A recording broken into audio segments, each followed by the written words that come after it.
चलिए हम आ जाते हैं कक्षा 7 गणित। देखिए आज हम लोग हल करने वाले हैं दक्षता अभ्यास 1। तो चलिए हम लोग आ जाते हैं पहले प्रश्न में। पहला प्रश्न हम लोग को दिया हुआ है ना कि इस प्रश्न के प्रत्येक खंड में 4 विकल्प दिए गए हैं, इनमें से केवल एक सही है।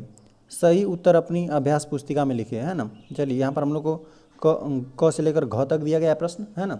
सब में हम लोगों को बोला है ना कि 4 विकल्प दिया गया है, 1 2 3 4। तो इसमें से हम लोग को बताना है कि कौन सा सत्य है, अपनी जो सही रहेगा उसको हम लोग अपनी अभ्यास पुस्तिका पे लिखेंगे। तो चलिए इसको पहला प्रश्न को हल कर लेते हैं। चलिए हम लिख लेते हैं दक्षता अभ्यास 1, है ना। तो इसमें हम लोग हल करेंगे, पहले प्रश्न का क हल करते हैं। तो देखिए हम लोग को यहाँ पर दिया हुआ है ना, किसी परिमेय संख्या के समतुल्य परिमेय संख्याएं होती हैं 1 2 50 अनंत। तो देखिए पहले देखिए समतुल्य समझ लेते हैं। देखिए अगर मान लेते हैं ना 1/2 हम लिख लें, ठीक है। तो देखिए और कितनी संख्याएं इस प्रकार से लिख सकते हैं जिसको कटा पिटा कर यही चीज़ आ जाए, है ना। जैसे हम लिख दे 2/4। 2/4 का मतलब क्या है, यही ना 1/2 ही मतलब है ना। ये दोनों समतुल्य संख्या हुई आपस में, है ना। 2/4 का मतलब इसको कटाएंगे 2 1 2, 2 दूना 4, अंत में 1/2 ही आ जाएगा, यही चीज़ आ जाएगा। जैसे आप लिख दें 20/40 लिख दें, है ना। अब इसको हम लोग कटाएंगे तो यही आ जाएगा, 5/10 लिख दें ना। तो जैसे 1/2 के ही बात करें ना, तो समतुल्य संख्या लिखने को तो हम लोग कितना लिख सकते हैं 1 2 50 अनंत। हम लोग अनंत संख्याएं लिख सकते हैं। किसी संख्या के किसी कोई परिमेय संख्या है ना, उसके समतुल्य संख्या हमको लिखना रहेगा तो हम लोग इसी प्रकार से अनंत संख्याएं लिख सकते हैं, ठीक है। तो पहले का सही हो गया हम लोग का चौथा। चलिए इसको हम लोग लिख लेते हैं, पहले का चौथा बना अनंत। चलिए हम आ जाते हैं ख वाले पे। ख हमको दिया हुआ है ना, परिमेय संख्या ऋण 16/80 का सरलतम रूप है। तो चलिए मतलब इसको हम लोग को विभाजित करना है, कटा पिटा कर लिखना है, ठीक है। तो देखिए ऋण 16/80 दिया हुआ है। तो चलिए माइनस संख्या है, ऋणात्मक संख्या है, तो ऋणात्मक परिमेय संख्या, तो ऋणात्मक तो रहेगा ही, ठीक है। और देखिए यहाँ पर ये देखेंगे कि दोनों संख्या किसी संख्या से कट रही हैं। तो देखिए 4 से यह भी कट रहा है, 4 चौका 16 हो जाएगा, है ना। हम लोग थोड़ा और इसको छोटा करेंगे। चलिए एक बार लिख देते हैं यहाँ पे ऋण 16/80, 4 से घटाते हैं, 4 चौका 16 हो जाएगा। तो 4 से आपने इसको विभाजित किया तो 4 से इसको भी करेंगे तो 4 दूना 8 हो जाएगा। 4 से करेंगे तो 4 दूना 8 और 0 तो रहेगा ही, ठीक है। और फिर देखिए तो अब ये हम लोग का बन गया ऋण 4/20। एक बार यहाँ पे लिख देते हैं हम, ऋण 4/20 बन गया, ठीक है। अब देखिए अब देख रहे हैं ना कि 4 से भी विभाजित हो रहा है, 4 से भी, तो 4 1 4, 4 5 20, 4 5 20। तो 1/5 हमको मिल रहा है, तो ऋणात्मक तो रहेगा ही। तो हम लोग को मिला ऋण 1/5। तो ये देख रहे हैं कि ये किससे मिल रहा है हम लोग का, तो यहाँ पर मिल जाएगा हम लोग का तीसरा वाला, है ना। यही वाला हम लोग का उत्तर बन जाएगा। चलिए तो इसको हम लोग लिख लेते हैं। यह था प्रश्न ख वाला। इसमें हम लोग को मिला, ख में मिला हम लोग का थर्ड, ऋण 1/5। यही हम लोग का उत्तर बना। चलिए आ जाते हैं हम लोग अगले प्रश्न में। अगला प्रश्न हम लोग को दिया है ग की परिमेय संख्या 40/25, है ना, का सरलतम रूप है। मतलब विभाजित करके हम लोग को सबसे न्यूनतम रूप में लिखना है, सबसे छोटा, ठीक है। देख रहे हैं 40 है और यहाँ पे ऋण 25 है, मतलब यह परिमेय संख्या है हम लोग की ऋणात्मक है, ठीक है। तो देखिए ये वाला हम लोगों ने क वाला हल किया था, ये ख था, ये ग था, ठीक है। तो देखिए यहाँ पर देख रहे हैं ना कि 5 से इसमें भी विभाजित हो रहा है, ये भी संख्या अंश भी विभाजित हो रहा है 5 से, और हर भी, ठीक है। तो देखिए 5 से इसको विभाजित करेंगे तो 5 8 40 हो गया। 5 से इसको विभाजित करिए, 5 5 25। तो पूरी संख्या परिमेय संख्या ऋणात्मक है, तो यही हम लोग का हो जाएगा उत्तर। तो इसमें मिला लेंगे तो इसमें हम लोग को यही वाला बन रहा है, सेकेंड वाला, ग का सेकेंड। तो इसको हम लोग लिख लेते हैं, सेकेंड बना है ना, ऋण 8/5। चलिए आ जाते हैं हम लोग घ वाले पे। घ वाला हम लोग को दिया हुआ है 2 असमान परिमेय संख्याओं के बीच परिमेय संख्याएं होती हैं 10 20 अनंत और 101 111 दिया है। तो हम लोग को 2 असमान परिमेय संख्या दिया गया है। मतलब देखिए जैसे मतलब कि 1/2 और 1/2, मतलब इससे 2 बराबर संख्या नहीं लेने, है ना। बराबर रहेगा तो बीच में कोई संख्या नहीं मिलेगी, असमान लेना है। जैसे हम लोग ले लेते हैं 1/2 और 1/3, ये असमान परिमेय संख्या है, ठीक है। अब देखिए अब जैसे इनके बीच में पूछा है ना कि 2 असमान परिमेय संख्याओं के बीच परिमेय संख्या होती हैं, तो देखिए इनके बीच में अगर बात करेगा ना, देखिए निकालने का नियम क्या होता है। जैसे मान लेते हैं हम लोग को ना 5 परिमेय संख्या निकालना है 1/2 और 1/3 के बीच में, ठीक है। 5 परिमेय निकालना है संख्या ना, तो आप 1 जोड़ दीजिए इसमें 6, 5 में 1 जोड़ देंगे 6 हो जाएगा। 6 से इसमें भी गुणा कर दीजिए, यहाँ पर भी नहीं, पहले हम लोग क्या करेंगे, पहले इसका हर समान करेंगे, ठीक है। हर समान करेंगे और फिर ये हम लोग करते हैं, ठीक है। तो चलिए पहले इन दोनों का हम लोग हर समान कर लें। देखिए जिसमें 3 से गुणा कर दीजिए यहाँ पर भी और हर में भी, ठीक है। 3 से यहाँ पर करेंगे हर समान करने के लिए, अंश में भी करेंगे तो यहाँ पे 3 दूना 6 हो जाएगा, ठीक है। 2 से यहाँ पर भी अंश में गुणा कर देंगे और 2 3 6 हो जाएगा। देखिए इस तरह से हमने पहले हर समान करेंगे, ठीक है। पहले हर समान कर दिए और देखिए आपको 5 संख्या निकालना है तो 5 में 1 जोड़ेंगे 6, 6 मिला आपको ना। अब 6 से अंश में भी गुणा कर दिए, 6 से हर में भी, 6 से अंश में भी, 6 से हर में भी, ठीक है। तो चलिए 6 से यहाँ से हम गुणा कर देते हैं। देखिए 6 18 हो जाएगा, यहाँ पे 6 6 36 हो जाएगा। और देखिए इसमें भी करिए 6 से गुणा और 6 से भाग, 6 दूना 12 हो जाएगा और फिर कितना 36 नहीं 6 से करें ना, 6 6 36 हो जाएगा। तो देखिए अब इन दोनों के बीच में बात करें तो कौन कौन संख्या मिलेगा। तो देखिए 12 के बाद आ जाएंगे 13, 13 बटा 36, ठीक है, 13 बटा 36 और फिर कितना 14 बटा 36 मिलेगा, 14 बटा 36, फिर 15 बटा 36 और फिर कितना 16 बटा 36, फिर 17 बटा 36। तो ये जितनी भी संख्याएँ मिली ये हम लोग को ना 1/2 और 1/3 के बीच में मिली, ठीक है। तो देखिए अगर कोई भी संख्या आपको दे ना कि मतलब दोनों समान नहीं होना चाहिए, ठीक है, दोनों अलग अलग हो संख्याएं और दोनों के बीच में अगर परिमेय संख्या हम लोग को जितनी निकालनी रहती है, देखिए उसमें एक जोड़ लीजिए। जैसे कि मान लेंगे कहते हैं अगर 100 आपको संख्याएं निकालनी है, परिमेय संख्या है, 2 असमान संख्याओं के बीच में, असमान परिमेय संख्याओं के बीच में, ठीक है। अगर यहीं पर हम लोग को 100 निकालना रहता है ना तो हम लोग क्या कर देते, 100 में 1 जोड़ देते और 101 से हम लोग क्या करते थे, गुणा भाग करते हैं, 101 से गुणा भाग करते हैं। लेकिन पहले हम लोग हर समान करेंगे, ठीक है। इसीलिए हमने जैसे देखिए यहाँ पर हम लोग को 5 निकालना था तो हमने 6 से गुणा भाग किया, पहले हर समान किया, है ना। 1/2 था, 1/3 था तो पहले इसमें हम लोगों ने हर समान कर लिया, ठीक है। 3 से यहाँ पर गुणा कर दिया, यहाँ पर भाग में गुणा कर लिया, यहाँ पर भी 2 से कर लिया ताकि इन सब का दोनों का हर समान हो गया।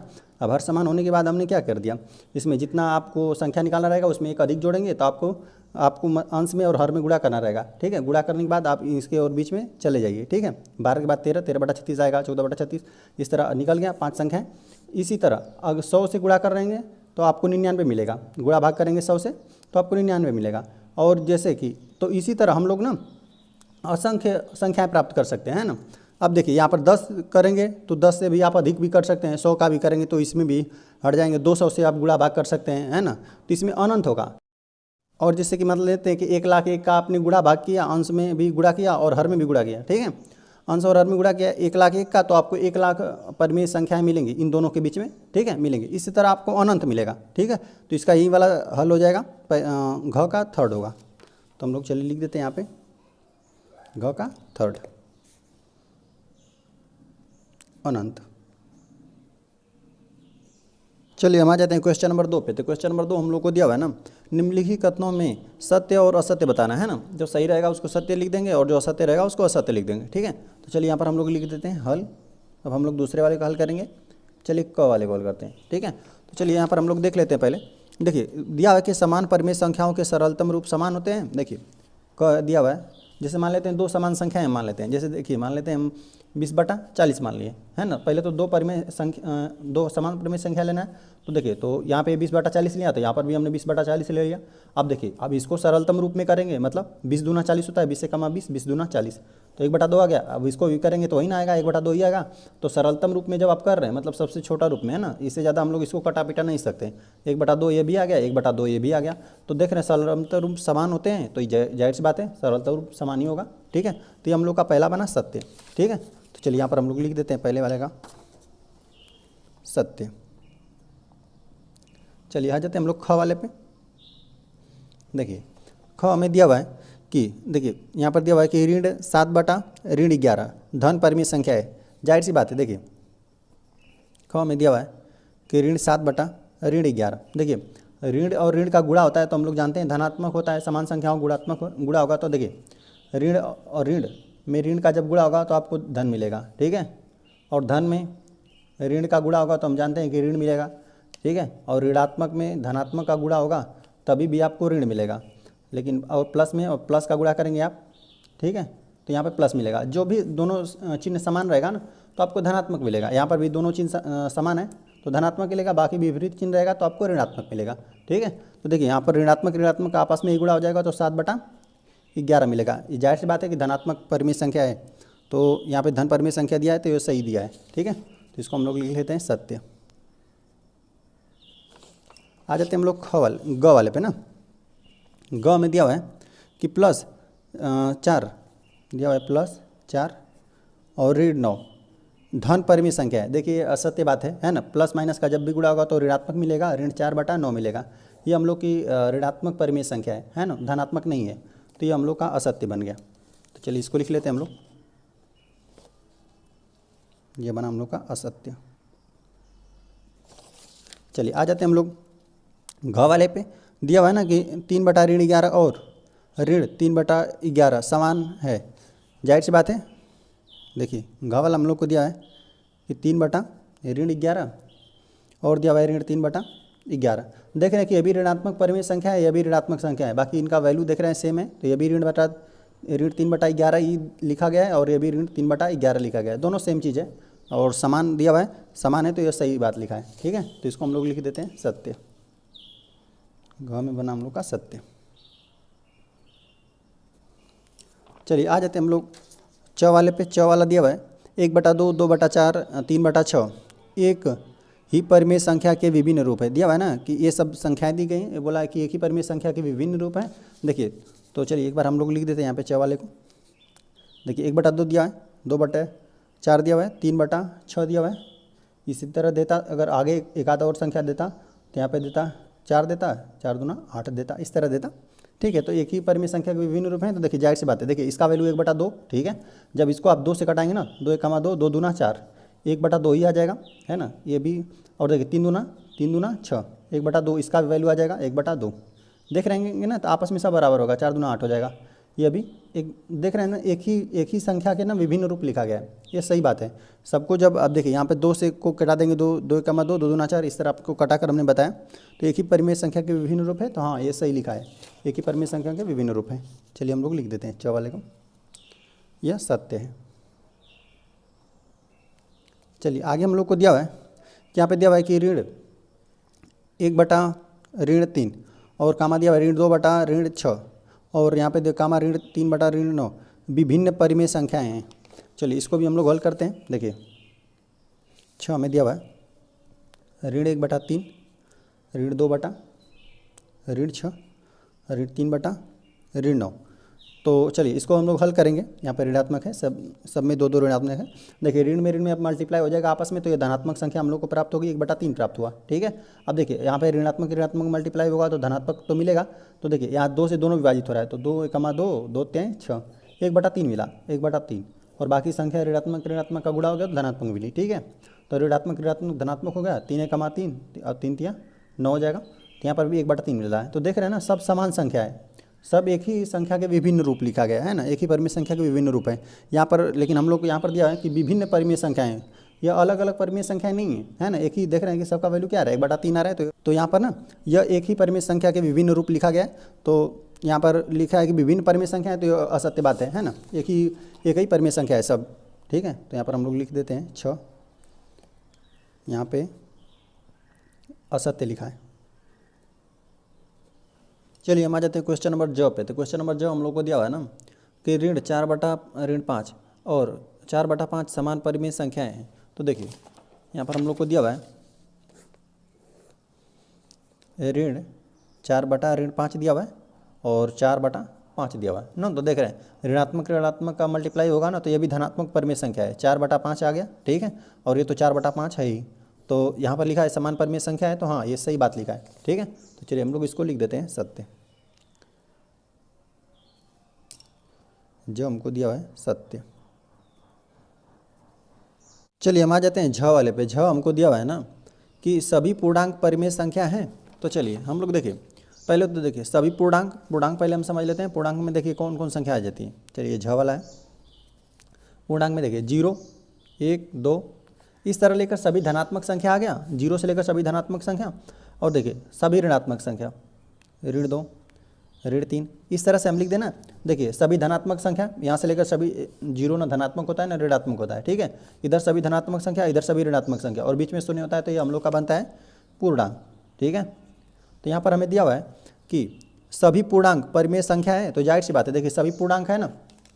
अब देखिए पूर्णांक जैसे यहाँ पर कोई भी उठा लीजिए, जैसे कि हम एक ही लिख दें ना, तो इसको पूर्णांक में हम क्या लिख सकते हैं, 1/1 नीचे लिख सकते हैं। तो ये परिमेय संख्या हो गया हम लोग का, ये सब परिमेय संख्या में आएगा। ठीक है, अब जैसे 2 हो गया तो 2/1 लिख सकते हैं इसको आप, तो यह हम लोग का आ गया परिमेय संख्या में, ठीक है। तो यहाँ पर यह सभी पूर्णांक जो होते हैं वो परिमेय संख्या होते हैं, ठीक है। ये देखिए सबको हमने इस तरह बटे 1 लिखेंगे तो आपको इस तरह सबको लिख सकते हैं, है ना। और देखिए परिमेय संख्या का हम लोग डेफिनेशन जानते हैं, जैसे कि मतलब कि कोई भी संख्या जिसे हम लोग क्या करते हैं पी बाई क्यू के रूप में लिख सकते हैं, ठीक है, पी बाई क्यू के रूप में लिख सके, जहाँ पी कामा क्यू क्या हो, पूर्णांक होना चाहिए, है ना। और जो हर है वो 0 के बराबर बस नहीं होना चाहिए ना, बस ये जो हर है वो क्यों वो 0 के बराबर नहीं होना चाहिए। तो बाकी देखिए यहाँ पर जितने भी आपको पूर्णांक लिखे गए हैं ना, सबके आप बटे 1 लगा देंगे। जैसे यहाँ पर ऋण 3 दिया हुआ है, ऋण 3 बटा इसको 1 लिख देंगे तो ये आप लोग की परिमेय संख्या होगी। बाकी इस तरह भी परिमेय संख्या इसको कह देंगे कि ऋण 3 क्या है, जैसे कुछ भी नहीं रहता है तो वहाँ पर हर में क्या लगा सकते हैं, 1 लगा सकते हैं, तो ये हम लोग का बन गया परिमेय संख्या, ठीक है। तो यहाँ पर ये सही दिया हुआ है, इसको हम लोग लिख देते हैं, यह सत्य दिया हुआ है। अब आ जाते हैं हम लोग ट वाले पे। ट हमको दिया हुआ है सभी परिमेय संख्याएं पूर्णांक होती हैं। तो देखिए अब हम चलिए ट को समझते हैं। देखिए हमें यहाँ पर दिया हुआ है ना कि ट में दिया था कि सभी परिमेय संख्याएं पूर्णांक होती हैं। तो देखिए सभी परिमेय संख्या, जैसे कोई भी हम परिमेय संख्या लिख लें, 1/2 ही लिख लिए, है ना। तो 1/2 अगर हम लिख लें तो देखिए परिमेय संख्या इसको हमने पी बाई क्यू के रूप में लिख दिया, और हर जो है वो 0 के बराबर नहीं है, ठीक है। तो ये हम लोग का बना परिमेय संख्या। अच्छा परिमेय संख्या देख रहे हैं कि सभी पूर्णांक इसमें आ रहा है, नहीं आएगा, है ना। परिमेय संख्या पूर्णांक में नहीं आएगा, लेकिन देखिए पूर्णांक जो होता है वो परिमेय संख्या में आएगा। देखिए पूर्णांक जो है वो परिमेय संख्या, देखिए सभी जो पूर्णांक होगा ना यह परिमेय संख्या में आएगा, ठीक है, यह तो सही रहेगा। लेकिन जो परिमेय संख्या ये पूर्णांक में ये नहीं आएगा। क्यों नहीं आएगा कि जैसे देखिए अगर हमने यहाँ पर आपको समझाया कि जैसे कि यहाँ पर ऋण 3 लिखा है, इसको ऋण 3/1 लिख देंगे तो ये हम लोग का परिमेय संख्या आ गया, ठीक है। परिमेय जैसे यहाँ पे पूर्णांक हम लोग लिख दें, जैसे 0 1 2 इस तरह लिख दें, ये सभी धनात्मक संख्या और सभी ऋणात्मक संख्या हो जाएगा, ठीक है, सभी ऋणात्मक संख्या, और बीच में 0 हो गया, तो ये हम लोग का बन गया पूर्णांक। तो ये जो सभी पूर्णांक है वो परिमेय संख्या में होगा। सबके नीचे अगर हम 1 लगा दें, 1/1 लिख दें, तो ये हम लोग का बन गया परिमेय संख्या। लेकिन जब परिमेय संख्या की बात करेंगे ना, जैसे 1/2 ही को ले लें तो 1/2 इसमें नहीं आएगा, है ना। 1/2 जैसे इसमें नहीं आ पाएगा, क्योंकि यहाँ पर सीधा कोई संख्या रहेगा, जैसे 1 2 3 ऐसे हो गया, 1/2 को नहीं लेंगे, है ना। 1/2 पूर्णांक में नहीं आएगा, ठीक है। जैसे कि यहाँ पर हम 3/5 ले लें तो यह परिमेय संख्या के डेफिनेशन पर तो आ जाएगा, पी बाई क्यू के रूप में होगा, है ना। पी क्यू पूर्णांक और क्यू जो है हर 0 के बराबर नहीं है, बस ये हो गया, ये परिमेय संख्या में आएगा। लेकिन यहाँ पर देख रहे हैं कि पूर्णांक में आप इस तरह 1 2 3 4 5 इस तरह 100 तक चले गए, है ना, मतलब जहाँ तक चले जाते हैं, ठीक है। यहाँ पे 0 हो गया, ये सभी ऋणात्मक संख्याओं में चले जाएंगे तभी भी आपको ये चीज़ नहीं मिलेगा, है ना। धनात्मक में ही मिलना चाहिए, लेकिन परंतु ये आपको नहीं मिलेगा। 3/5 आपको 1 2 3 4 5 इस तरह करते जाएंगे तो आपको कभी नहीं मिलेगा, ठीक है। तो ये हम लोग का बना असत्य। तो चलिए हम लोग इसको लिख लेते हैं, है ना। ट में हम लोग को बना सभी परिमेय संख्या पूर्णांक होती हैं, यह बात क्या है, असत्य है। चलिए अब हम लोग आ जाते हैं ठ वाले पे। ठ में दिया गया है कि 0/5 और 0/3 समान परिमेय संख्याएं नहीं हैं, है ना। तो चलिए यहाँ पर देखिए 0/5 हो गया और यहाँ पर हो गया 0/3, है ना। तो देखिए यहाँ पर 0 में आप किसी संख्या से भाग देंगे तभी भी आपको 0 आएगा, मतलब 0 में आप ऋण 3 से भाग देंगे तभी भी आपको 0 आएगा। तो ये दोनों बराबर संख्याएं, है ना। तो यहाँ पर दिया हुआ है समान परिमेय संख्याएं नहीं हैं, तो यह असत्य बात है। ये दोनों क्या है, समान परिमेय संख्या ही है। तो यहाँ पर बोल रहा है कि नहीं है, तो यह क्या दिया था, असत्य दिया है। तो हम लोग लिख देते हैं असत्य। चलिए हम लोग आ जाते हैं ड वाले पे।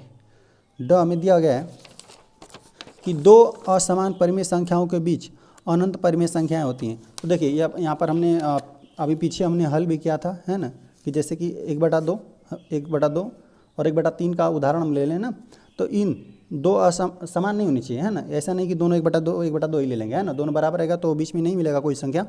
और देखिए 2 असमान परिमेय संख्याओं के बीच अनंत परिमेय संख्या होती है, तो ये सही बात है। जैसे कि ये इस पर आप इन दोनों, जैसे 1/2 हो गया 1/3 हो गया, इन दोनों के बीच में आपको परिमेय संख्या निकालना है, तो हम लोग क्या करेंगे, पहले हर समान करेंगे और जितनी परिमेय संख्या निकालनी रहती है उसमें 1 जोड़ देंगे, है ना।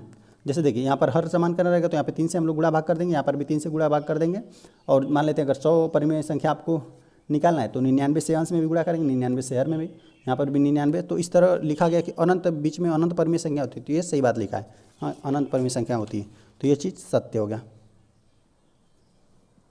चलिए हम आ जाते हैं क्वेश्चन नंबर 3 पे। तो क्वेश्चन नंबर 3 हम लोग को दिया निम्नांकित परिमेय संख्याओं को अवरोही क्रम में लिखें, है ना। अवरोही क्रम होता है मतलब होता है घटते क्रम में, है ना। सबसे बड़ी संख्या हम लोग लिखेंगे और सबसे छोटी संख्या फिर लिख देंगे, है ना, बाद में सबसे छोटी संख्या होगी। और अवरोही की मतलब आरोही की बात करें तो आरोही में हम लोग क्या करते हैं, सबसे छोटी संख्या पहले लिखते हैं और फिर बाद में धीरे धीरे बड़ी संख्या लिखते हैं। तो इसमें हम लोग को पहले सबसे बड़ी संख्या लिखना है अवरोही में घटते क्रम में, ठीक है। तो चलिए हम लोग यहाँ पे लिख देते हैं हल। हम लोग तीसरे वाला हल करेंगे, हल में पहले क वाला करेंगे, ठीक है। तो चलिए, तो यहाँ पर पहले हम लोग समझ लेते हैं, एक बार हल कर लेते हैं। देखिए यहाँ पर हम लोग को दिया है क में 2/5 दिया हुआ है और 4/7 दिया हुआ है ना, और 5/9 दिया हुआ है और 1/6 दिया हुआ है। तो पहले हम लोग देख लेते हैं कि कौन इसमें से सबसे बड़ी संख्या है ना, सबसे बड़ी छोटी संख्या पहले हम लोग निकाल लेते हैं। चलिए, तो इन दोनों संख्याओं की बात करें, पहले इन दोनों की हम लोग बात करें ना, तो देखिए इन दोनों में सबसे बड़ी संख्या क्या है। देखिए तो यहाँ पर अंश बराबर करिए, तो यहाँ पर 7 दूना 14 हो जाएगा। देखिए 7 दूना 14 और 7 से इसमें भी अंश में भी करेंगे तो हर में भी करेंगे, तो 7 5 35, तो ये हो गया। और यहाँ पर 5 से करिए, देखिए 4 5 20 हो गया। तो और यहाँ पर हम लोग करेंगे तो 5 7 35 हो गया। देखिए अब देखिए यहाँ पे हम लोग का हर जो है वो समान है। जैसे 35 मान लेते हैं, 35 रुपया यहाँ पर है, 35 रुपया यहाँ पर भी है। 35 रुपये में से 20 रुपया लिया हुआ है और यहाँ पे 35 रुपये में से 14 रुपया लिया हुआ है। तो कौन सबसे ज़्यादा रुपया लिया है, यही लिया है ना। यही हम लोग का बस अंश देखकर, अगर हर समान हो गया तो अंश देखकर आप बता देते हैं कौन बड़ा है। तो यहाँ पे 20 वाली संख्या ये वाली बड़ी होगी, मतलब ये वाली संख्या बड़ी है। तो चलिए बड़ी वाली संख्या को हम लोग पहले लिख लेते हैं, है ना। 4/7 हो गया और इससे यह बड़ी संख्या है 4/7 और ये 2/5 क्या है, छोटी संख्या है। चलिए अब इन दोनों संख्याओं में हम थोड़ा देख लें कि ये इन दोनों में कौन बड़ा है कौन छोटा है, ठीक है। तो चलिए इन दोनों में थोड़ा सा हम लोग हल करें।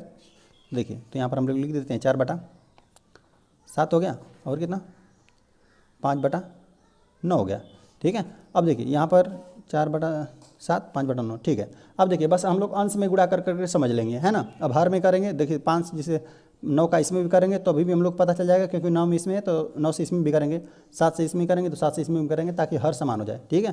देखिए 9 चौको 36 होता है, तो यहाँ पे 36 हो गया, है ना। यहाँ पर अभी 36, अभी यहाँ पे 7 9 63 हो जाएगा, ठीक है। अब देखिए यहाँ पर करेंगे 7 5 35 हो गया, है ना। और यहाँ पर करेंगे 7 9 63 हो गया। तो यहाँ पर बस हम लोग अब अंश में गुणा करके हम लोग समझ लेंगे, है ना। बाकी यहाँ पर अंश में जैसे इसका कर देंगे, इसका अंश में कर देंगे, तो अभी हम लोग समझ जाएंगे कौन बड़ी संख्या है ना। तो देख रहे हैं कि यह वाली बड़ी संख्या बनी। यहाँ पे देखिए 63 रुपये में 35 रुपया लिया है, 63 रुपये में 36 रुपया लिया है। तो यहाँ पे 35 36 का तुलना करेंगे तो यहाँ पर देख रहे हैं कि 36 वाला बड़ा है, मतलब कि यह वाला बड़ा संख्या है। हम लोग को पता चल गया ना कि इन दोनों में यही बड़ी संख्या है, ठीक है। ये वाली बड़ी संख्या हम लोग का बना था।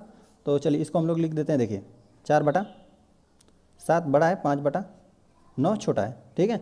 देखिए अब देखिए इससे तो ये भी छोटा है, ये भी छोटा है। तो पहले तो हम बात कर लें कि इन दोनों में आपस में इन दोनों में कौन बड़ा है, ठीक है, ताकि तभी हम लोग को पता चलेगा कि पहले हम लोग तीसरा नंबर पर किसको रखेंगे, ठीक है। तो चलिए इन दोनों का थोड़ा सा हम लोग तुलना कर लेते हैं। देखिए 1/2/5 दिया हुआ है और 5/9 दिया हुआ है। तो चलिए हमने इस तरह से इसको लिख लिया, ठीक है। 2/5 और 5/9 लिख लिया ना। तो बस हम लोग अंश में गुणा करके समझ लेते हैं। देखिए 9 दूना 18 हो जाएगा, यहाँ पे 5 5 25 हो जाएगा। जब आप इसका यहाँ पे करेंगे ना, अंश और हर में गुणा करेंगे, 5 9 45 आ जाएगा दोनों के हर में। लेकिन बस हम लोग अंश का गुणा करके समझ लेते हैं कौन बड़ा। देखिए 9 दूना 18 हो जाएगा, जब करेंगे तो आपको यहाँ पर 18 मिलेगा अंश में, और यहाँ पर करेंगे तो 5 5 25 मिलेगा, है ना। तो देख रहे हैं इसका अंश का जब तुलना करेंगे तो आपको यही वाली संख्या बड़ी मिलेगी, ठीक है। मतलब ये वाली संख्या हम लोग को रखना है तीसरे स्थान पे, ठीक है। तो चलिए हम लोग मतलब इससे दूसरे स्थान पर रखना है, ठीक है। तो हम चलिए लिख देते हैं 4/7 पहले रहेगा। फिर देखिए अब इसके बाद कौन सी संख्या है, ये वाली 5/9, 5/9। फिर सबसे बाद में कौन सा, ये वाला 2/5 वाला, 2/5। चलिए अब इसका थोड़ा सा हम लोग पोजीशन देख लेते हैं, किसी से तुलना करते हैं पहले। चलिए यहीं पर जो है दोनों संख्या, इनको साथ में तुलना कर लेते हैं हम। देखिए 5/9 है और यहाँ पर 1/6 है, तो तुलना करें इन दोनों में। देखिए तो 6 5 30 हो जाएगा, 9 1 9 हो जाएगा। तो यह वाली संख्या बड़ी बनी, तो 5/9 हम लोग का बड़ा बन गया, 1/6 छोटा बन गया। तो अब अच्छा देख लें, अब देखिए इसके तो बाद में ही आएगा संख्या, ठीक है। तो अच्छा थोड़ा इससे भी हम लोग तुलना कर लें कि इससे बड़ा है कि इससे छोटा है, ये 2/5 से, ठीक है। चलिए 2/5 से तुलना करते हैं, 2/5 और कितना तुलना करना है, 1/6 का, तो कामा 1/6 का। इसका दोनों का हम लोग तुलना करते हैं। देखिए 6 दूना 12 हो जाएगा, 12 यहाँ 5 1 5 हो जाएगा। तो यहाँ पर ये वाला बड़ा संख्या बना, ये वाला जो 2/5 है ये बड़ा संख्या बना। तो 1/6 क्या हम लोग का बना, सबसे छोटा बना, 1/6। तो देखिए यहाँ पर सबसे बड़ी संख्या हमने लिखा, फिर उससे छोटा संख्या, फिर उससे छोटा संख्या, फिर उससे छोटी संख्या। चलिए हम लोग इसको लिख लेते हैं, ठीक है। कम हम लोग का बना 4/7, है ना, और फिर कितना 5/9 9, ठीक है। ये अवरोही क्रम में हम लोग लिख रहे हैं 2/5 फिर 1/6। चलिए आ जाते हैं हम लोग ख वाले पे। ख हमको दिया हुआ है, सभी देख रहे हैं, सभी ऋणात्मक संख्या सभी दिया है, ठीक है। ऋण 4/11 1/3 है। तो चलिए सभी हम लोग तो पहले लिख लेते हैं ख वाले में, है ना। देखिए तो इसको भी थोड़ा हम लोग हल कर लें। देखिए यहाँ पर दिया हुआ हम लोग को ऋण 4/11, ठीक है, और कामा दिया हुआ है 1/3, और हम लोग को दिया हुआ है ऋण 5/7 और ऋण 3/4। तो देखिए यहाँ पर ना जिसके पास जो कम ऋणात्मक रहेगा वही बड़ी संख्या होता है ना। देखिए जैसे यहाँ पर हम संख्या लिखा अगर लिख दें ना, तो यहाँ पे 0 लिख दें, 1 2 लिख दें, इस तरह 3 लिख देते, इधर सभी धनात्मक संख्या लिख दें, तो इधर ऋणात्मक संख्या लिख दें, है ना, ऋण 3। इस तरह अगर हम लिख रहे हैं ना, सभी पूर्णांकों को मान लीजिए लिख रहे हैं, तो देखिए 0 से बड़ा होता है 1, है ना। अब देखिए ऋण 1 से बड़ा होता है 0, है ना। जो भी दाहिने रहेगा, देखिए ऋण 3 के दाहिने कौन सा बना, 2 ना, तो यह इससे बड़ी संख्या है, यह बड़ी संख्या है, इधर बड़ी संख्या है, ठीक है। बाकी जो मान लेते हैं इस संख्या की बात करें तो इसके इधर रहेगा तो छोटा, बाएं से देखेंगे ना, अब जैसे 2 के इधर देखेंगे, 2 के इधर रहेगा बाएं साइड कोई संख्या रहेगा तो छोटी संख्या रहेगी। लेकिन अब कहीं से भी आप दाहिने देखेंगे ना संख्या रेखा पर, जैसे इसके इधर देख रहे हैं तो ये आपको बड़ी संख्या मिलेगी। चाहे आप यहाँ पर भी देख रहे हैं ऋण 3 और ऋण 2 का तुलना कर रहे हैं ना, तो जो दाहिने साइड रहेगा वो बड़ी संख्या होता है ना। ऋण 3 और ऋण 2 की बात करें तो जो ऋणात्मक संख्या कम ऋणात्मक संख्या रहता है वो बड़ी संख्या होता है। तो चलिए इन सब में हम लोग तुलना करते हैं। चलिए तो हम लोग पहले पर ही आ जाते हैं, है ना, पहले इन दोनों का ही तुलना कर लेते हैं, ठीक है। तो यहाँ पर दिया ऋण देख रहे हैं ऋणात्मक दोनों है। यहाँ पर देखिए तो ऋण 4/11 दिया हुआ है, 1/3 दिया हुआ है, तो ऋणात्मक तो दोनों है ही, ठीक है। बाकी हम लोग संख्याओं का तुलना कर, देखिए यहाँ पर 4 3 12 हो जाएगा, 4 3 12, ठीक है। और देखिए यहाँ पर 11 का गुणा कर देंगे, है ना, तो यहाँ पर आ जाएगा 12, और ऋणात्मक तो ये रहेगा ही, और यहाँ पे हो जाएगा ऋणात्मक 11, है ना। हर काम गुणा नहीं करते हैं, बस इसी तरह समझ लेंगे, अंश का ही गुणा करके हम लोग इन दोनों में समझ लेते हैं कौन सा बड़ी संख्या है, ठीक है। तो देख रहे हैं कि यहाँ पे देखिए यहाँ पे 12 रुपया कर्जा में, 11 रुपया कर्जा में है, तो इसमें से कौन अच्छा है, तो यही वाला अच्छा है, मतलब ये वाला। तो ये वाला हम लोग का बड़ी संख्या बना, कौन सा, ऋण 1/3 यह बड़ी संख्या बना, ठीक है। और ऋण 4/11 यह हम लोग का बना छोटी संख्या, ठीक है। इन दोनों का हमने तुलना कर दिया। बाकी इन दोनों पे अब आ जाते हैं। देखिए तो जब यहाँ पर हम लोग गुणा कर देंगे तो 7 × 7, है ना, 7 × 7 होगा। और देखिए और यहाँ पे 7 5 × 15 हो जाएगा। तो देख रहे हैं कि यहाँ पे जो ऋणात्मक कम रहता है ना वह बड़ी संख्या रहता है। तो यहाँ पे जब 7 का गुणा कर देंगे तो यहाँ पे सिर्फ 7 आएगा अंश में, और यहाँ पे देखिए 5 × 15 आएगा, तो ये वाला बड़ी संख्या बन जाएगा 7 वाला, ठीक है। तो यहाँ पर 1/3 बड़ी संख्या बनेगा और ऋण 5/7 छोटी संख्या। चलिए तो इस तरह देखें, इसमें हम लोग को मिला यह वाली बड़ी संख्या मिला और यह वाला छोटा मिला, ठीक है। बाकी इन दोनों का थोड़ा हम लोग तुलना करके इस तरह देखते हैं। देखिए यहाँ पे गुणा कर देंगे तो 4 5 20, यहाँ पे 7 लिखे 21, देखिए 4 5 20 होगा, है ना, 7 लिखे 21, तो यहाँ पे 20 और 21 आ गया, तो यह 20 वाली क्या हो जाएगी, बड़ी संख्या हो जाएगी। तो चलिए हम लोग इसको लिख लेते हैं, कितना यहाँ पे बना था 5, है ना, 5/7, ये ऋणात्मक संख्या है, ठीक है, ये वाली बड़ी बनी, और यहाँ पे बना ऋण 3/4, ये हम लोग का बना छोटी संख्या, ठीक है। तो चलिए इसको हम लोग बारी बारी लिख लेते हैं। देखिए यहाँ पे देख रहे हैं ना कि यहाँ पर भी ऋण 1/3 ही बड़ा है, ठीक है, मतलब 1/3 जो ऋणात्मक परिमेय संख्या ये बड़ी है सभी जगह। तो चलिए इसको हम लोग पहले लिख लेते हैं, ठीक है। तो पहले यह संख्या हो गई, ठीक है। अब देखिए अब इसके बाद हम कौन सी संख्या लिखेंगे, देखिए यह भी बड़ी है, इस संख्या से भी बड़ी है और इस संख्या से भी बड़ी है, तो इन दोनों संख्याओं का थोड़ा हम लोग तुलना कर लेते हैं, है ना, कि इन दोनों में कौन बड़ा है, मतलब इसके बाद हम लोग कौन संख्या लिखें। तो देखिए यहाँ पर हमको लिखना पड़ेगा ये वाली संख्या। देखिए चलिए इन दोनों को पहले लिखते हैं, ऋण 4/11 को लिखते हैं, और इसमें हम लोग को देखना है 5/7 को। तो यहाँ पे देखिए जब यहाँ पर हम लोग अंश में गुणा कर देंगे तो 7 चौक 28 होगा, ठीक है, और यहाँ पे कर देंगे तो 11 5 से 55 आ जाएगा, है ना। तो इन दोनों में बड़ी कौन संख्या होगी, देख रहे हैं कि दोनों ऋणात्मक संख्या है, तो कौन कम ऋणात्मक है, यही वाला है जो 28 है ना, ये वाला क्या है, कम ऋणात्मक है, तो यह बड़ी संख्या बना। तो मतलब इसके बाद हम लोग को यही लिखना है, कितना, ऋण 4/11 को लिखना है, ठीक है। और इसके बाद फिर कौन सी संख्या बनेगी, यह वाली बनेगी, है ना, यही था तो यही बनेगा ऋण 5 कितना, ऋण 7। और जब हम लोग चौथा पे आ रहे हैं तो चौथा देख ही रहे हैं कि जो ये दो सबसे लास्ट वाली संख्या है ना, यहाँ पर हम लोग को नहीं तुलना करना पड़ा, यहाँ पर देख रहे हैं कि ये वाली जो संख्या है यही वाली संख्या बनी, तो और ये वाली बड़ी है और ये वाली छोटी है, तो इसको हम लोग लिख देते हैं। तो चलिए तो इस प्रकार से हम लोग का कुछ है, तो चलिए हम लोग इसको लिख लेते हैं। पहले हम लोग का बना 1/ऋण 3 बना, चलिए, और फिर हम लोग को बना था ऋण 4/11, तो ऋण 4/11 बना, ठीक है। और फिर बना हम लोग का ऋण 5/7, ऋण 5/7 को लिख लेते हैं।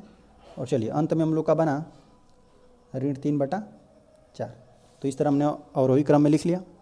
चलिए जो ग वाला हम लोग को दिया हुआ है ना उसको लिख लेते हैं। देखिए 5/9 दिया हुआ है और दिया हुआ है ऋण 7/12 दिया हुआ है, ठीक है, 7/18 दिया हुआ है, ठीक है, और यहाँ पे ऋण 2/3 दिया हुआ है। तो चलिए देख रहे हैं 9 दूना 18 होता है ना, 3 चौको 12 हो रहा है। तो देख रहे हैं इन दोनों का तुलना करना आसान है, 9 दूना 18 हो जाएगा। चलिए तो इन दोनों का पहले हम लोग तुलना करके देख लें कि इन दोनों में कौन बड़ा है। तो यहाँ पर हो गया 5/9 और यहाँ पे 7/18। चलिए तो ऋण 18 है। अब देखिए यहाँ पर हम ना 2 से गुणा कर दें अंश में और हर में, तो इसके हर के बराबर हो जाएगा। तो जब यहाँ पे 2 से गुणा कर देंगे तो ये 5 दूना 10 हो जाएगा और यहाँ पे कितना हो जाएगा, यहाँ पर भी 2 से करेंगे तो 18 हो जाएगा। तो यहाँ पर बना हम लोग का यह भी ऋणात्मक संख्या है, यह भी ऋणात्मक संख्या है। यह 10 बटा, देख रहे हैं कि दोनों का आधार हर समान है, हर समान हो गया। अब देख रहे हैं कि यह कम ऋणात्मक है या अधिक ऋणात्मक, दोनों संख्या ऋणात्मक है। तो देखिए अंश को देखेंगे अब, तो यह जो 7 बना ऋण, जो यह ऋणात्मक जो 7 है ना, यह वाला बड़ा हो जाएगा, है ना, क्योंकि यह कम ऋणात्मक है। तो चलिए तो यह वाला हम लोग को किसका किसका तुलना किए थे, इसका और इसका ना, तो यह वाला हम लोग का बड़ा बना था। चलिए इसको हम लोग लिख लेते हैं 7/18 यह बड़ा बना और ये 5/9 छोटा बना। चलिए एक तुलना हमने कर लिया, इसी तरह कई का हम तुलना कर लेते हैं। देखिए और इन दोनों का आसान है, इसका और इसका। चलिए इसका हम लोग कर लेते हैं। देखिए ऋण 7/12 है, ठीक है, और देखिए और है ऋण 2/3 है। तो देखिए तो यहाँ पर हम लोग हर समान कर लेते हैं। यहाँ पे 12 है तो 4 का इसमें अंश में भी गुणा कर दे रहे हैं, हर में भी। तो ऋण 7/12 तो ये तो रहेगा ही, 4 से यहाँ पे करेंगे तो 4 दूना 8 हो जाएगा, ऋण 8 हो जाएगा, और यहाँ पे 4 3 12 हो जाएगा, ठीक है। यहाँ पर ये कम ऋणात्मक था, है ना, तो ये वाला बड़ा संख्या हो जाएगा, ठीक है, ये बड़ी संख्या हो गया और ये वाला छोटा हो गया, मतलब ये बड़ा हो गया और ये छोटा हो गया। तो चलिए इसको भी हम लोग यहाँ पे लिख लेते हैं। ऋण 7/12 बन गया बड़ा और यहाँ पे ऋण 2/3 है छोटा, ठीक है। चलिए अब हम लोग आ जाते हैं किस पे, चलिए और किसी का हम तुलना कर लें। चलिए इसका और इसका तुलना कर लेते हैं। देख रहे हैं यहाँ पे आसान है तुलना करना, तो चलिए यहाँ पर भी कर लेते हैं। 5/9 है, ठीक है, और यहाँ पे ऋण 2/3 है। यहाँ पर तुलना कर रहे हैं तो यहाँ पर हर में हम देखिए 9 कर रहे हैं, तो चलिए कर देते हैं 5 ये ऋणात्मक परिमेय संख्या यहाँ पर भी है और यहाँ पर 3 से गुणा कर देंगे ताकि हर समान हो जाए ना। तो यहाँ पर 3 दूना हो जाएगा 6, ऋण 6 हो जाएगा और बटा 3 9 हो जाएगा। यहाँ पे 3 से गुणा किया 3 दूना 6 और 3 9 हो गया, ठीक है। तो इस तरह हर समान हो गया दोनों का, ये भी ऋणात्मक परिमेय संख्या, ये भी ऋणात्मक परिमेय संख्या। कौन कम ऋणात्मक है, तो यह 5 है, यहाँ पर 6 है, तो यह वाला बड़ा होगा, ठीक है। तो चलिए तो इसको हम लोग लिख लेते हैं, कौन सा बना 5/9 यह बड़ा बना और यहाँ पर ये कौन सी संख्या थी, ऋण 2/3, ये हम लोग की बनी थी छोटी संख्या, ठीक है।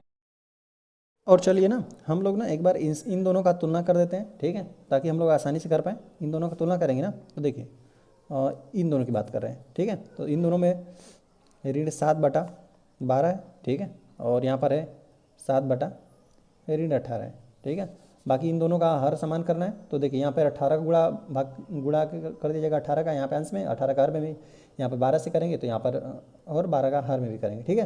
तो देख रहे हैं कि 18 का जब आप 7 बार पहाड़ा पढ़ेंगे ना तो आपको मिलेगा 126, तो 126 मिला, यहाँ पे ऋण 126 मिलेगा, ठीक है। और यहाँ पर जब 12 7 84 होता है, ठीक है, तो 12 7 84 हो जाएगा, तो ऋण 84 मिलेगा, ठीक है। तो यहाँ पर इन दोनों की जब हम तुलना किए तो अब देखिए इन दोनों में कौन अधिक ऋणात्मक है, तो अधिक ऋणात्मक है, तो कम ऋणात्मक वाला सबसे बड़ी संख्या बनेगा, तो ये वाला बड़ी संख्या बना, मतलब ये वाला जो संख्या है ना 7/18 ये वाली बड़ी संख्या है। तो चलिए हम लोग इसको पहले लिख लेते हैं। देखिए लिख देते हैं, ऋणात्मक जो 7/18 है ये बड़ी संख्या है और जो ऋणात्मक 7/12 है ये हम लोग का बना छोटी संख्या, ठीक है। तो चलिए इसको हम लोग लिख लेते हैं, पहले इसको लिखेंगे, है ना, यही हम लोग का सबसे बड़ी संख्या बना। तो और वही क्रम में हम लोग क्या घटते हुए लिखते हैं, सबसे बड़ी संख्या फिर उससे छोटी, फिर उससे छोटी लिखते हैं। तो ऋण 7/18 वाला ये पहले लिखा जाएगा। चलिए फिर इसके बाद कौन सा लिखा जाएगा, यही वाला, है ना। तो चलिए इसके बाद हम लोग फिर लिख लेते हैं इसको, ठीक है, किसको, ऋण 7/12 को लिखेंगे, ठीक है। अब देखिए ऋण 7/12 से ना ये वाला छोटा है, तो चलिए इसके बाद हम लोग लिख देते हैं इसको, ठीक है, ऋण 2/3 को, ठीक है। लेकिन अब देखिए यहाँ पर हमने 3 संख्याओं को लिख दिया है, लेकिन अब चौथी कौन सा छूट गया है, ये हम लोग का यही छूट गया है 5/9। तो अब देख रहे हैं कि पहले 5/9 कहाँ पर आएगा, तो देखिए तो यह मतलब इससे तो इधर ही आएगा, जाहिर सी बात है कि जो ऋण 2/3 लिखे हैं ना इसके इधर ही आएगा। तो थोड़ा सा हम देख लें कि यह इससे बड़ा है कि नहीं, पहले इन दोनों का तुलना कर लें कि इसमें कौन सा रहेगा, कौन बड़ा है इसमें, है ना। तो चलिए तो इसको हम लोग थोड़ा सा तुलना कर लेते हैं। देखिए 5 ऋण 7/12 है और कौन सा है 5/9 9 है। तो देखिए यहाँ पर ना 7 9 63 हो जाएगा, ऋणात्मक हम लोग को 63 मिलेगा, और यहाँ पे 12 5 60 होता है, तो यहाँ पे 60 मिलेगा, ऋण 60। तो ये वाला बड़ा संख्या बना, ये वाला बना, है ना। तो और ये वाला छोटा बना। चलिए तो हम लोग इसको लिख देते हैं 5 बटा ऋण 9 बड़ा बना, ठीक है, और ऋण 7 बटा 12 छोटा बना। तो थोड़ा सा अब हमको इससे भी तुलना करना पड़ेगा। देखिए अब इसके तो बाद यहाँ पर स्थित है कि अब इससे भी, ऐसा तो नहीं कि ये वाला जो है इससे भी बड़ा है, थोड़ा तो हम लोग इससे भी तुलना कर लेते हैं, है ना। इसको 5 ऋण 5 बटा 9 है, और कितना ऋण 7 बटा 18 है। चलिए तो यहाँ पर देखिए इन दोनों का जब हम लोग तुलना करेंगे ना, तो इसका तुलना हम लोग पहले ही कर चुके हैं, ठीक है, कि 7 बटा जो ऋण 18 था ये वाला बड़ा था, तो यही सबसे बड़ा होगा। और फिर इसके बाद देखिए ये वाला बन जाएगा, है ना। इसके बाद आ जाएगा यही ऋण 5 बटा 9, क्योंकि हमने जब इसका इन दोनों का तुलना किया था इन दोनों संख्याओं का, है ना, तो हम लोग को पता चला था कि ये इससे ये बड़ा है, तो ये यहाँ पर आ जाएगा, ये यहाँ पर आएगा, है ना। यहाँ पर हम लोग को मिला ऋण 5 बटा 9।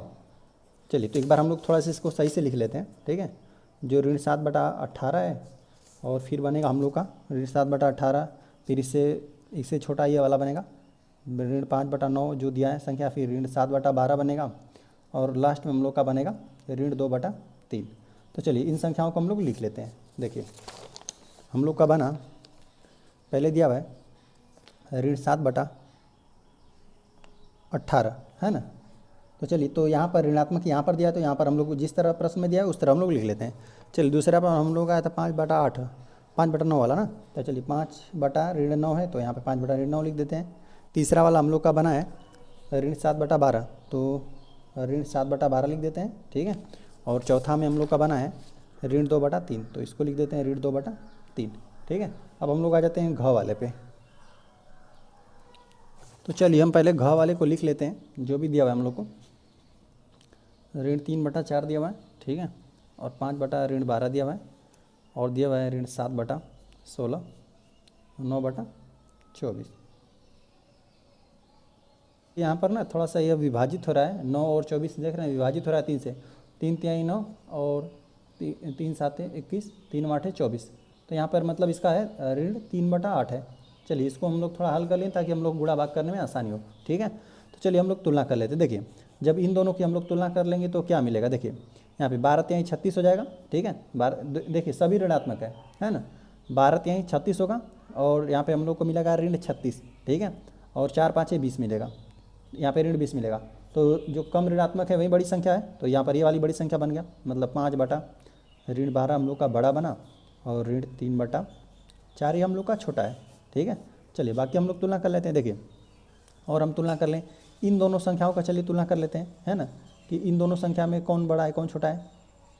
तो देखिए यहाँ पर जब इसका हर समान करेंगे ना, तो 4 चौका 16 हो जाएगा। देखिए यहाँ पे 4 से हम गुणा भाग कर रहे हैं, क्यों, ताकि इससे हर समान हो जाए। देखिए यहाँ पे ऋण 3 बटा 4 है, और यहाँ पे ऋण 7 बटा 16 है, ठीक है। यहाँ पे 4 से गुणा भाग कर रहे हैं, तो 4 3 12 हो जाएगा, और 4 चौको 16 हो जाएगा, और ऋण 7 बटा 16 तो ये रहेगा हर समान है, और अंश देखकर बता देंगे कि कौन सा बड़ा है। तो यहाँ पे कम ऋणात्मक ही, तो ये हम लोग की संख्या बड़ी हो गई, तो कितना बड़ा होगा, ये वाला बड़ा हुआ 7 बटा ये 16 बड़ा हो गया, और ऋण 3 बटा 4 ये छोटी संख्या हो गई, ठीक है। इसी तरह हम कईयों का निकाल लेते हैं, ठीक है। अब देखिए अब यहाँ पर हम लोग तुलना कर लेते हैं, चलिए इससे तुलना कर लेते हैं। चलिए तो तुलना कर लेते हैं 5 बटा ऋण 12 और कामा 3 बटा, ये भी ऋणात्मक है, ऋण 3 बटा 8 है। चलिए तो 8 5 40 होता है, ठीक है। तो यहाँ पर हम लोग को मिलेगा ऋण 40, और 12 3 होता है 36 से, तो ऋण 36 मिलेगा, ठीक है। तो यहाँ पर बस ऋणात्मक को देखकर बता देंगे यही बड़ी संख्या मिलेगा, है ना, क्योंकि कम ऋणात्मक है तो ये बड़ी संख्या बना। तो यहाँ पर हम लोग को जो ये वाली संख्या है ना, हम लोग की मेन संख्या क्या थी पहले, 9 बटा ऋण 24 थी ना, यह वाली बनी बड़ी संख्या, ठीक है। और यह वाला जो है यह छोटी संख्या बना 5 बटा ऋण 12, यह हम लोग को ना छोटी संख्या। चलिए इसको हम लोग लिख लेते हैं 9 बटा ऋण 24 यह बड़ी संख्या बना, और 5 बटा ऋण 12 ये हम लोग का छोटी संख्या बना। और देखिए यहाँ पर ना दोनों हम लोग को ऋण 3 बटा 4 से ये संख्या बड़ी है, 5 बटा ऋण 12 बड़ा मिला, यहाँ पर ऋण 7 बटा 16 बड़ा मिला, ठीक है। थोड़ा हम देख लें कि ये आपस में इन दोनों में ये कौन सा बड़ा है संख्या है, ठीक है। तो चलिए इन दोनों का थोड़ा हम लोग तुलना कर लेते हैं। 5 बटा ऋण 12 है, ठीक है, और है ऋण 7/16 है। ठीक है क्या, यहाँ पर हम लोग जब इन दोनों का आपस में गुणा कर देंगे ना तो 16×5 = 80 होता है, तो यहाँ पे ऋणात्मक 80 मिलेगा हम लोग को, और 12×7 = 84 होता है, तो यहाँ पे ऋण 84 मिला है ना। तो देख रहे हैं कि यह वाली जो ऋण 84 ये वाला बड़ा संख्या मिलेगा। ठीक है, मतलब ये वाला बड़ा संख्या हम लोग को मिल गया है ना। तो यहाँ पे मिला हम लोग को 5 जो ऋण 12 है ये बड़ी संख्या है, और ऋण 7/16 है ये छोटी संख्या है। ठीक है, 16 है। चलिए तो इसमें हम लोग सबको लिख लेते हैं। देखिए अब देखिए यहाँ पर सबसे बड़ी संख्या हम लोग का बन जाएगा यही ऋण 9 कितना 9 ऋण 24 है, यह सबसे बड़ी संख्या बना। अच्छा, इसके बाद हम लोग लिखेंगे किसको, इस वाले संख्या को लिखेंगे ऋण ऋण ऋणात्मक संख्या है, तो 5/12 को लिख दिया। चलिए इसके बाद हम लोग लिखेंगे इसको लिखेंगे ना 7/16। देखिए तो यहाँ पर दिया हुआ है ना कि इससे यह छोटी है, तो इसको हम लोग लिख लेते हैं 16 हो गया। ठीक है, अब देखिए ठीक है, इसके बाद देखिए यहाँ पर हम लोग लिखेंगे यहाँ पे ये वाला बड़ा ये वाला छोटा है, तो यहाँ पर हम लोग को बना ऋण कितना 3/4। तो देख रहे हैं कि यहाँ पर ये वाली इससे बड़ी है, तो यहाँ पर बड़ा लिख दिया हमने, इसको यहाँ पर बड़ा था तो यहाँ पर बड़ा लिखा, और सबसे बड़ा हम लोग को यही मिला, ये वाली जो 9/ऋण 24 है यह संख्या सबसे बड़ी मिली। तो चलिए इसको हम लोग लिख लेते हैं। तो चलिए हम लोग इसको लिख लेते हैं, है ना। देखिए हम लोग को पहले मिला था ऋण 9/24 मिला है, तो यहाँ पर हम लोग को दिया 9/ऋण 24, तो हम लोग जैसे दिया वैसे लिख लेते हैं ना। इस तरह हमने इसको लिख लिया। चलिए अब इसके बाद हम लोग का मिला था 5/ऋण 12, तो इसको हम लोग देख लेते हैं। 5/ऋण 12 है, तो 5/ऋण 12 को लिख लेते हैं। ठीक है, और देखिए फिर हम लोग को दिया है ऋण 7/16, तो इसको लिख लेते हैं ऋण 7/16 को लिख लेते हैं। ठीक है, और फिर इसके बाद हम लोग को लिखना है ऋण 3/4, तो ऋण 3/4 को लिख लेते हैं। इस प्रकार ये हल हो गया। चलिए तो इस तरह से ये अभ्यास हम लोग का समाप्त हो गया। चलिए ठीक है, वीडियो पसंद आए तो चैनल को सब्सक्राइब जरूर करें।